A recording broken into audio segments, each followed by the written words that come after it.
La escuela quiteña es como se llamó al conjunto de manifestaciones artísticas y de artistas que se desarrolló en el territorio de la Real Audiencia de Quito, desde Pasto y Popayán por el norte hasta Piura y Cajamarca por el sur, de la Intendencia de Trujillo.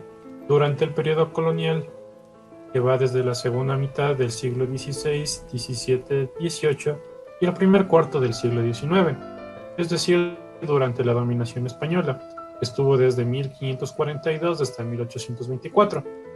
La escuela quiteña alcanzó su época de mayor esplendor entre los siglos XVII y XVIII, llegando a adquirir gran prestigio entre otras colonias americanas e incluso entre la corte española de Madrid. También se la considera como una de las formas de producción y fue una de las actividades más importantes desde el punto de vista económico en la Real Audiencia de Quito.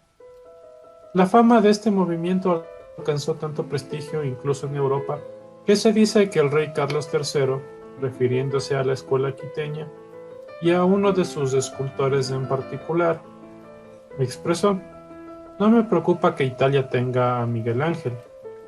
En mis colonias americanas yo tengo al maestro Caspicara". En el siglo XIX específicamente fue la última etapa de la escuela quiteña y duró hasta alrededor del año de 1830, cuando nace la República del Ecuador. Entonces, estos artistas tuvieron que ser trasladados a varias de las nuevas naciones que se habían surgido en todo el continente americano, siendo una de las más comunes Colombia, Venezuela y Chile. Allí se desarrollaron como maestros y de arte y algunos de ellos fundaron algunos liceos y academias de arte. Como fruto del sincretismo cultural y del mestizaje, las obras de la escuela quiteña se caracterizan por la combinación y adaptación de rasgos europeos e indigenistas. En sus etapas refleja todos los estilos imperantes en cada época, tanto en el dominio español. Una de las características de la escuela quiteña que se puede recalcar es la técnica del encarnado. Esta técnica se la conoce de igual manera en la escultura y en la pintura. Esta técnica representa la simulación del color de la carne del cuerpo humano, que da una apariencia más natural a la piel y sobre todo al rostro de las esculturas. Una de las características de la escuela quiteña que podemos denotar es el linaje indígena. Por ejemplo, se dice que se desarrolla una quiteñización de los personajes. Estos tienen muchos rasgos mestizos, atuendos locales. Aparecen con frecuencia también las costumbres ancestrales aborígenes. Las escenas, por ejemplo, se ubican en un ambiente propio del paisaje andino. Por ejemplo, se podría remarcar las ciudades, su arquitectura. Existe la presencia de la fauna local. Las llamas en lugar de camellos y de caballos, se colocan cuyes en situación del cordero pascual, se colocan monos, arihuellas, tapires, felinos, junto a los clásicos borregos de los pastores. Y la flora nativa se descubre en guirnaldas, bordados, incrustaciones, platería, etc. En escultura y pintura hay presencia de personajes y costumbres propios del medio. El ejecutor de la obra de arte es el artesano local, de milenaria tradición artística propia. Se da una adopción por naturalización de los santos europeos. Por un ejemplo, podemos recalcar a San Jacinto de Polonia, que aquí se le conoce como San Jacinto de Yahuachi.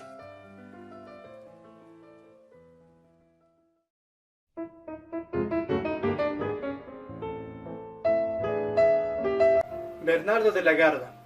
Bernardo de la Garda fue un escultor, tallador, pintor y platero quiteño del siglo XVIII, perteneciente a la Escuela Quiteña de Arte. Nació en la ciudad de Quito alrededor del año 1700, aunque se desconoce la fecha exacta. A pesar de haber pertenecido a una familia mestiza de escasas posibilidades económicas, pudo ingresar a las mejores escuelas de arte de la ciudad, gracias a los grandes esfuerzos de su padre, donde emprendió todos los secretos de una de las mejores escuelas del continente. Se casó con Alejandra Velázquez, también mestiza, pero ella se marchó con otro hombre poco tiempo después, haciendo que Legarda se concentre totalmente en su trabajo aislado en su taller, cercano a la iglesia de San Francisco. Su taller estaba cerca de la iglesia de San Francisco, como se mencionó, y su trabajo se especializaba en figuras religiosas. Bernardo de Legarda realizó el mayor número de esculturas de las iglesias, transformando así los templos en obras de arte religioso. Fue uno de los mejores escultores de la escuela quiteña. Hasta su sitio de trabajo acudían diariamente docenas de personas interesadas en su impecable trabajo, con especialidad en figuras sacras. Entre las disciplinas que cultivó en ese taller figuran la ebanistería, la pintura, la impresión de libros, la platería y por supuesto la talla de retablos de imágenes piadosas. Uno de sus mejores clientes era el padre Juan de Velasco, historiador quiteño que se refirió a él en los siguientes términos: en lo que conozco del mundo, he visto muy pocas como aquellas muchas. Conocí varios indianos y mestizos insignes en este arte, más ninguno como Bernardo de Legarda, de monstruosos talentos y habilidad para todo. Me atrevo a decir que sus obras de estatuaría pueden ponerse sin temor en competencia con las más caras de Europa. Su invaluable obra artística alcanzó su mayor esplendor entre 1730 y 1773 y se caracterizó por los temas religiosos, retablos y calvarios que aún adornan en calidad de reliquia algunos de los más antiguos templos quiteños. Su obra más conocida es la llamada Virgen de Quito, en 1734, una advocación de la Virgen Inmaculada encargada por los padres franciscanos para su templo. La imagen gozó inmediatamente del favor popular, haciéndose de ella innumerables copias e imitaciones que se encuentran en varios países. El tipo de Inmaculada creado por Legarda tenía antecedentes de la España del siglo XVII, pero el imaginario quiteño creó una composición jugosa, llena de movimiento y casi musical. La Virgen, que lleva los colores azul y rojo, tal como las banderas de la ciudad, alcanzan un movimiento airoso en el cuerpo así como en la disposición de las manos. Entre algunas de sus obras que adornan la más importante iglesia quiteñas están la decoración de la media luna de la cúpula del sagrario, la mámpara del coro de la iglesia de Santo Domingo, la serie de reproducciones de la Virgen de Quito y asunciones que se encuentran en los templos de San Francisco, Guápulo, Santa Clara y la Concepción. Legarda fue también un hábil plantero, además de haber realizado cientos de figuras para los tradicionales nacimientos navideños, dedicando a sus creaciones artísticas hasta el último de sus días. Murió el 1 de junio de 1773 en su ciudad natal, Quito. Casi todas las iglesias del centro histórico de la urbe le deben a Legarda el trabajo del mayor número de sus retablos. Él supo convertir las naves de los templos en galerías de arte, en verdaderos museos de arte religioso, consiguiendo de esta manera que el siglo XVII de la escuela quiteña se inclinara hacia el lado de la escultura en relación con la pintura.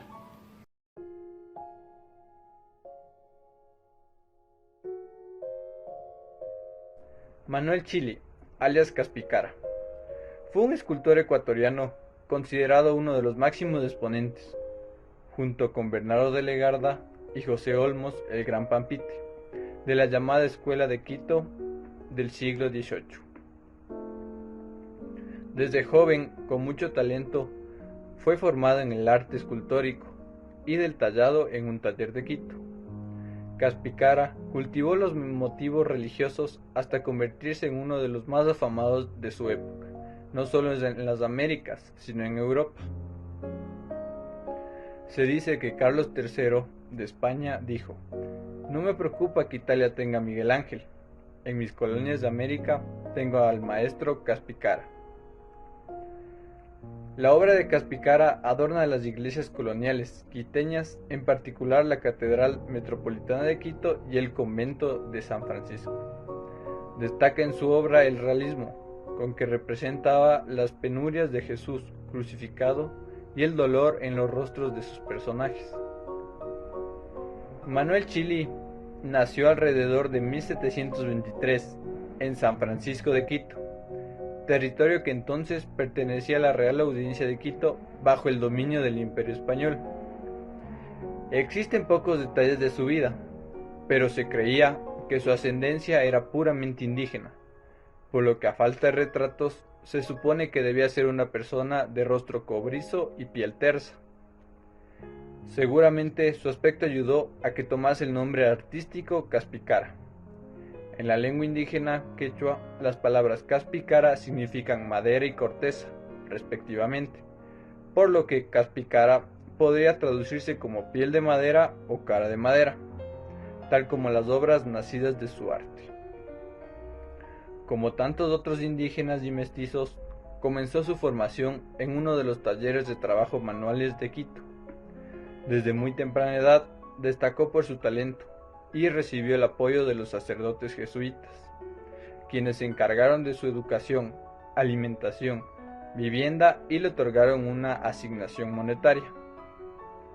La altísima calidad de su trabajo le trajo fama desde todos los rincones del imperio, y se dice que sus obras adornaron templos y casas en diferentes países, como lo son Perú, Colombia, Venezuela y España. Toda su obra es invaluable, pues fue declarada Patrimonio Cultural del Ecuador. Además, aunque perteneciese a una colección privada, no podría ser comercializada. Se dice que Caspicara falleció alrededor de 1976, aunque algunos afirman que bien pudo vivir hasta el primer decenio del siglo XIX. Se sabe, sin embargo, que murió en la pobreza en un hospicio. Trabajo artístico. La obra de Caspicara se enmarca claramente dentro de la Escuela de Quito del siglo XVIII. Se reconoce la influencia de Bernardo de Legarda y Diego de Robles, en cuyos talleres trabajó durante su juventud. Siempre utilizó los motivos religiosos y fue uno de los más grandes exponentes de la madera policromada, siendo las formas y estilos propios de la escuela castellana del barroco español. Como muchos artistas de la época, mezclaban rasgos indígenas y europeos en sus personajes. En algunos se advierte la piel oscura, mientras que lo son con ojos azules y tienen barba. Toda su obra se enfocó en motivos religiosos, siendo particular atención sus Cristos, vírgenes y retablos. De hecho, son sus representantes de Cristo crucificado las que extendieron su fama por el imperio, pues llamaban la atención por la representación tan realista, no solo de llagas y heridas, sino del dolor en el rostro de Jesús. Fue el primer y único de los artistas coloniales que realizó desnudos y uno de los pocos que hizo esculturas grupales. Sus miniaturas son un alarde de virtuosismo. Crítica de su obra. Sus obras son de acabada perfección y no se sabe qué admirar en ellas, si la idea feliz de la composición o la magistral manera en la ejecución, si la gracia elegante de la línea o el preciosismo magnífico de la masa, si la meticulosa interpretación de los drapeados de sus estatuas o la justeza de formas anatómicas en sus admirables crucifijos.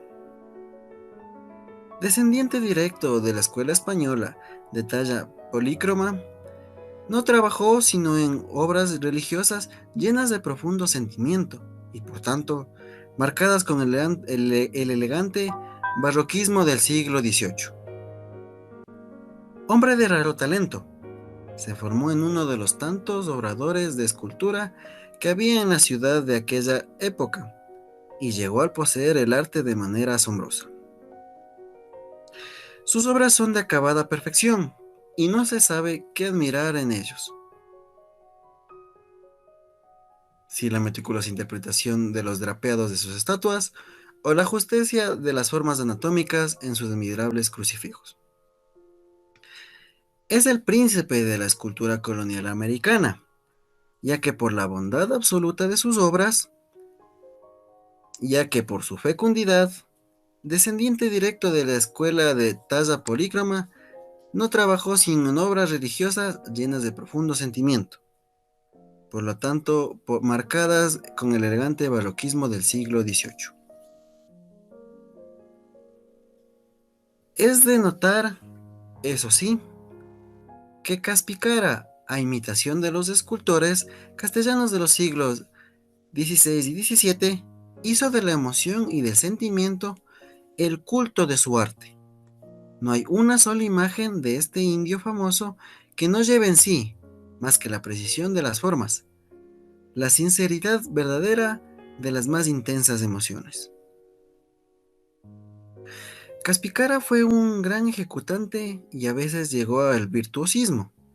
Tan delicados son los planos ondulantes de alguna de sus estatuas y tan magníficamente hechos ciertos refinamientos de su modelado.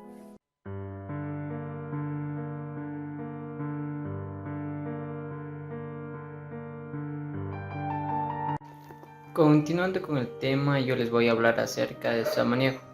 Manuel Samaniego fue un pintor y escultor ecuatoriano que nació en la ciudad de Quito en el año de 1767, fecha en la cual la mayor parte de los historiadores ecuatorianos ubican el acontecimiento. La educación que tuvo Samaniego fue el de la escuela quiteña. También en las áreas que se destacaba están en la pintura, la escultura y el tratadismo. Además fue considerado uno de los últimos representantes de la escuela quiteña.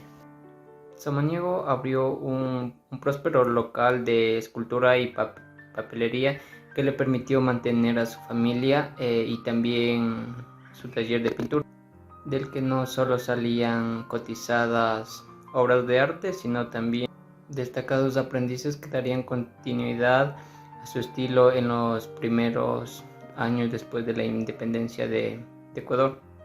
Entre 1801 y 1802 suscribió junto a Bernardo Rodríguez un importante contrato con la Cátedra Metropolitana de Quito para decorar las enjuntas de los arcos de la nave principal con escenas de la vida de Jesús.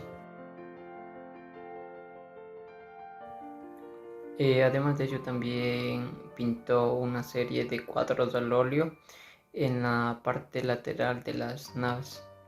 Sus obras se encuentran en varias iglesias y conventos de Quito, pero sobre todo las principales obras que realizó están en la catedral y en la Merced. Su obra fue en mayor parte de acuerdo a la costumbre pictórica de la época, como un reflejo del mestizaje y de las inquietudes religiosas.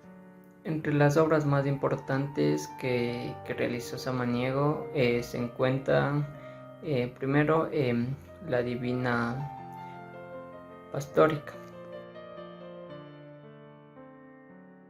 También tenemos lo que es la adoración de los magos y el nacimiento del niño Dios.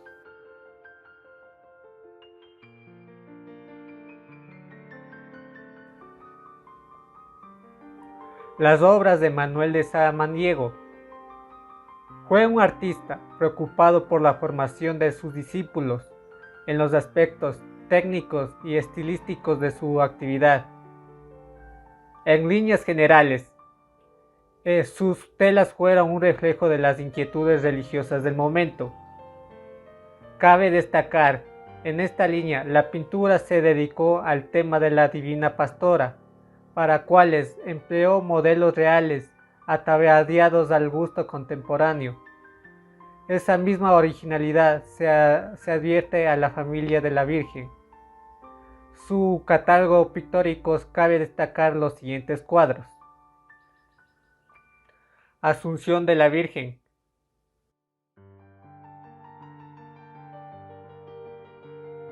Apoteosis de Inmaculada con Domingo y Francisco, Coronación de la Virgen, sueño de San José y la visitación. Transverberación de Santa Teresa de Jesús. Actualmente, la mayoría de las obras de Manuel de Samaniego se encuentran en catedrales, museos o en la Casa de la Cultura del Ecuador.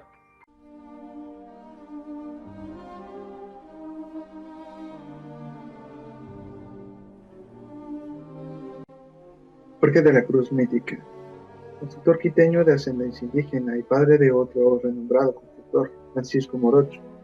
Su obra más destacada fue el claustro principal del convento de San Francisco, en cuya edificación también participó su hijo. Los demás operarios fueron alumnos del Colegio de San Andrés, a quienes se les enseñó prácticamente en la fábrica de San Francisco el arte de escolar las piedras, hornear ladrillos y tejas, procurar la mezcla y construir los edificios.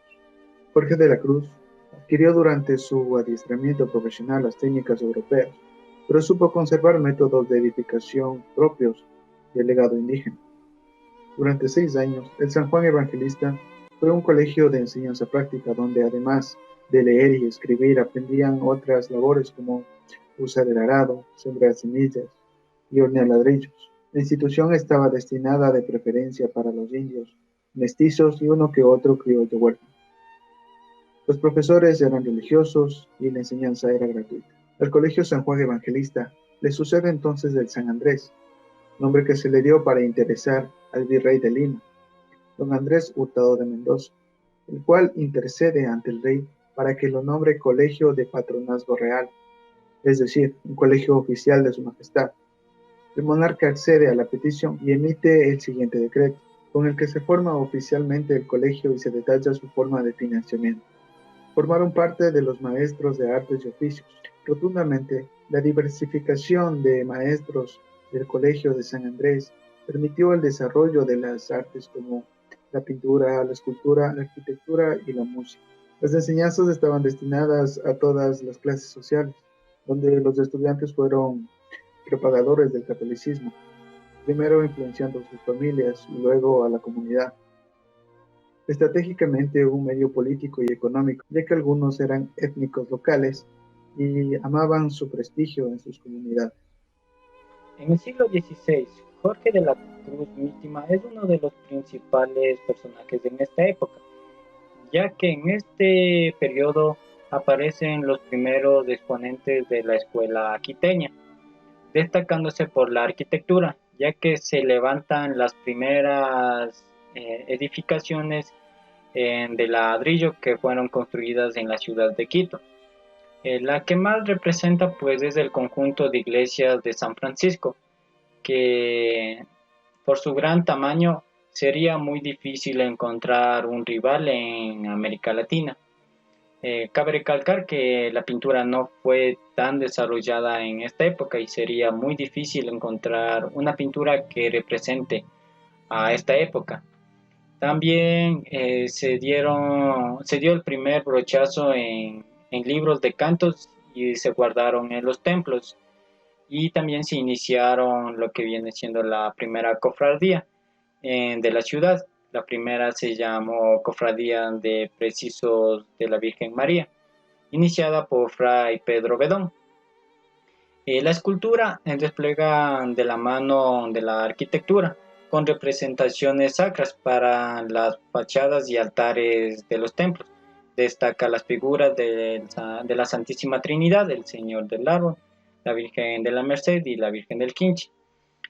También cabe recalcar que Fray Jadoco es responsable y guiar a Jorge de la Cruz y a su hijo en los trabajos para crear la arquitectura que es la iglesia de San Francisco. Le cedió a ambos unos terrenos situados en las faldas del Pichincha. En la arquitectura, también en las 4 esquinas del primer piso del claustro de San Francisco hay igual un número de altares dorados. Este corresponde a la Santa Margarita acompañando de un bello atesorado. Cabe recalcar también que en las iglesias más importantes de Quito en la arquitectura pues de la San Francisco, la Catedral Metropolitana, la Santo Domingo, entre otras. En el siglo XVII pues ahí sí se puede decir que se desarrolló de mejor manera pues la pintura y la arquitectura. Uno de los personajes también importantes en la pintura es Hernando de la Cruz, que se destacó en estos tiempos, y una de las pinturas más representativas es el infierno y el purgatorio.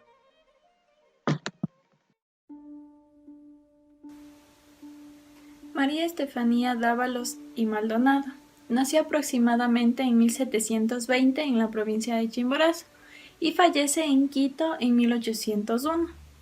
Nació en un hogar de aristocracia criolla. Sus padres fueron el general José Dávalos Sotomayor y Villagómez y Rosa Elena Maldonado Sotomayor y Palomino. Era hermana de la filántropa Magdalena Dávalos y Maldonado.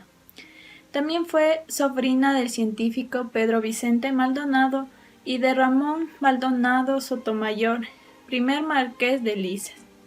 Durante su infancia residió en el cantón Guano, entre las haciendas Sabañán y Helén, que pertenecieron a su familia.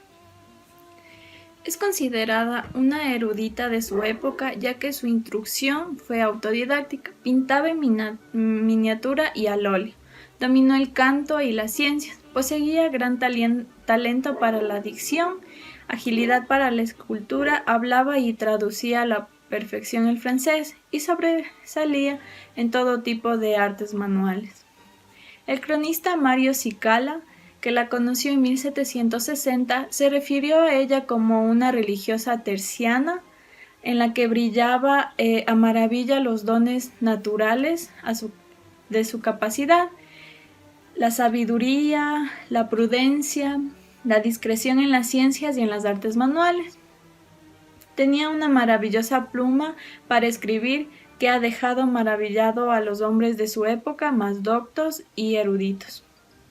Entre los instrumentos musicales que Sor María Dávalos tocaba consta la guitarra, el violín, la flauta, el arpa. Fue una escultora y pintora ecuatoriana. Su obra más destacada es la Virgen del Carmen, tallada en el altar mayor del monasterio del Carmen Bajo o Moderno, en Quito. Perteneció al movimiento de la escuela quiteña del siglo XVIII. Bueno, continuando con la explicación, trataremos las obras de Sor María Estefanía Dávalos, la cual nos dice que la primera obra que ella pintó, que ella realizó, es la que se conoce con el nombre de la Conversión de San Pablo, que la pintó por el año de 1783. La Condamine anotó lo siguiente en su diario: vimos entre otros uno de sus cuadros de caballete, y representaba la Conversión de San Pablo, que contenía una treintena de figuras correctamente dibujadas, para lo cual había aprovechado de los malos colores del país. Entonces, esta fue la primera obra que realizó Sor María Dávalos, que era una riobambeña que se trasladó al convento en Quito para realizar y dedicar su vida a la realización de obras escultóricas.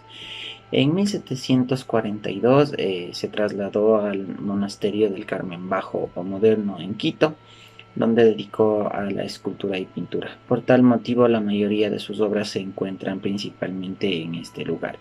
Su trabajo más destacado y que más real se da a su vida artística es en este caso la Virgen del Carmen, que se encuentra en el altar mayor del monasterio como una de las obras más representativas. También se le atribuyen todas las obras del Carmen Bajo, a excepción del Señor de la Sangre de Cristo, que también en sus obras incluye la estatua de la Virgen del Tránsito, el Señor de la Resurrección y Santa Teresa, la estatua del Corazón de María. Bien, detallando un poco más de las obras de Sor María, tenemos que la Conversión de San Pablo, que fue su primera obra, es una pintura que se encuentra en óleo sobre lienzo, que se encuentra igual en el monasterio principal del Carmen Bajo en Quito como su exhibición. También tenemos otra obra que es Nuestra Señora del Tránsito y Ángeles, la cual es desarrollada esta vez en madera policromada. Se encuentra en el mismo lugar de exhibición, en el monasterio en Quito. También tenemos la Dormición de la Virgen, que igual es una obra de Sor María, la cual se encuentra en el mismo lugar y esta vez está realizada en madera policromada, que en base a lo que se ha visto de la mayoría de las obras de Sor María, ella utiliza mucho la madera policromada para realizar sus obras. También nos hablaba una parte de la historia de Sor María, que ella molía con piedra sus pinturas para realizar sus obras. Continuando con las obras representativas y el lugar en donde se encuentran, tenemos también el Señor Redentor del Mundo, la cual igual está desarrollada en madera policromada. Se encuentra en el mismo monasterio y se encuentra exhibiéndose su arte. Como podemos analizar, Sor María fue un personaje muy importante de esta época y aportó bastantes obras a la comunidad, lo cual permitió que el arte ecuatoriano también sea representativo y de alta calidad. Sor María fue alguien cercana a la religión, alguien cercana a enmarcar su vida hacia Dios, pero que esto le permitió también realizarse como artista. Permitió que sus obras sean reconocidas y tengan un lugar de exhibición, ya que sabemos que la iglesia como tal es un lugar en donde podemos hallar un montón de obras, tenemos bastante arte, y para Sor María esto significó que sus obras estén en constante visualización por parte de las personas que apreciaban bastante su arte, y que esto le permitió ser reconocida y lógicamente ser nombrada ahora como una de las mejores exponentes del arte ecuatoriano. Esto ha sido toda la exposición del grupo, esperamos que esté acorde a los requerimientos del docente y muchas gracias.